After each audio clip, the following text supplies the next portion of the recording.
Dans votre chaîne préférée, l'information en temps réel, la République de l'info. Avant de commencer, n'hésitez pas de vous abonner à la chaîne et d'être courtois dans les commentaires. Le Premier ministre malien revient après 4 mois de repos médical, avec des dossiers urgents en attente. Au Mali, le Premier ministre Choguel Kokala Maïga a signé ce lundi 5 12 2022 son retour aux affaires après près de 4 mois de repos médical. Le décret de l'intérimaire, le colonel Abdoulaye Maïga, a ainsi été abrogé par le président de transition, le colonel Assimi Goïta. Abdoulaye Maïga a été dans la foulée nommé ministre d'État, ministre de l'administration territoriale et de la décentralisation, porte-parole du gouvernement.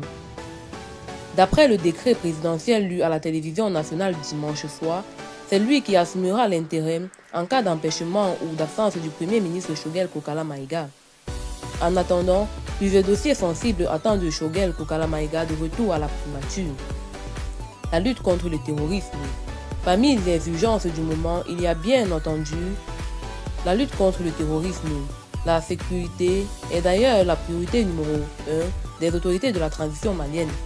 Dans plusieurs localités du Nord, notamment dans la région de Gao, des groupes terroristes armés continuent de s'aimer la terreur parmi les civils, alors que plusieurs pays, dont l'Allemagne, ont annoncé le prochain retrait de leurs troupes engagées au Mali au sein de la MINUSMA.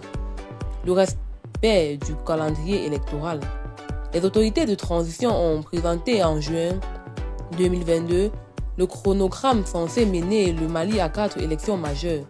Le référendum constitutionnel est prévu pour le mois de mars 2022, avec la convocation du collège électoral un mois plus tôt.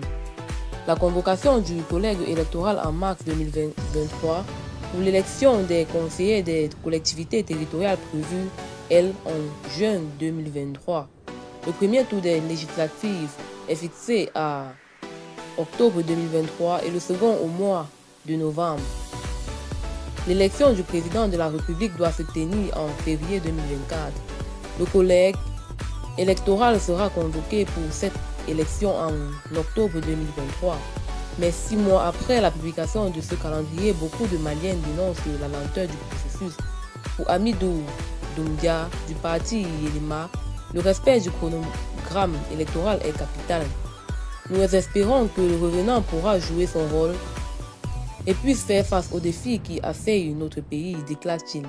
Il est important aussi de travailler à ce que le chronogramme qui avait été élaboré, de concert avec tous les acteurs, que ce chronogramme puisse être tenu. Et justement, nous sommes véritablement en retard par rapport au calendrier du retour à l'ordre constitutionnel.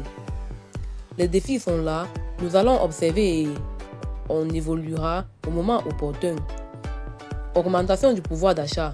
La baisse du pouvoir d'achat du Malien moyen en raison de la crise économique mondiale est aussi source de vives préoccupations selon Mokhtar Sy du mouvement Génération Engagée. Une organisation de la société civile, il interpelle le Premier ministre Choguel Kokala Maïga et le prie de ne pas négliger la cherté de la vie car c'est une situation qui est extrêmement difficile à vivre pour les Maliens.